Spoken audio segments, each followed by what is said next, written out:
Un fléau maintenant dans le viseur du gouvernement, Alexis, c'est celui du trafic de drogue qui est en hausse perpétuelle dans les ports français. Oui, et pour essayer d'enrayer la machine, le ministre délégué au compte public, Thomas Cazenave, était hier à Dunkerque où il a détaillé son plan de lutte, renforcement des effectifs de douane, mais aussi des scanners mobiles pour vérifier le contenu des conteneurs suspects.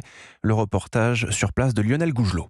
Plus de 750 000 conteneurs venus du monde entier débarquent chaque année dans le port de Dunkerque. Et dans ce flot continu de marchandises, les réseaux de drogue tentent de faire passer leur cargaison. Alors ici, une brigade de 24 douaniers sera spécialement affectée à la détection des trafics de drogue. Une obligation pour tous les ports de France, selon Thomas Cazenave. Et donc il faut qu'on renforce notre présence. Et puis des moyens techniques. Et ce que nous allons faire ici à Dunkerque, nous allons le faire dans les autres ports. On va installer des scanners mobiles pour que de manière plus rapide, plus efficace, les douaniers puissent contrôler les containers. Je vais renforcer également les équipes dédiées au renseignement. Nous devons être implacables dans la lutte contre les trafics de stupéfiants. Dans le collimateur également, la corruption qui gangrène parfois les ports. Les douaniers comme les dockers seront donc formés, particulièrement sensibilisés à ce risque. Frédéric Durand, directrice des douanes à Dunkerque. Les réseaux de criminalité ont de plus en plus d'imagination. Nous, c'est à nous également de nous adapter et de les suivre. Les douaniers sont déjà formés pour le contrôle des conteneurs, pour cibler, pour rechercher ces marchandises de fraude.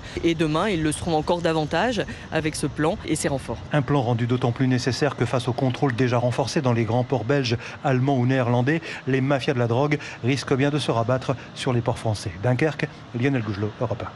Il y a à noter qu'en 10 ans, les quantités de cocaïne saisies en Europe ont été multipliées par 5.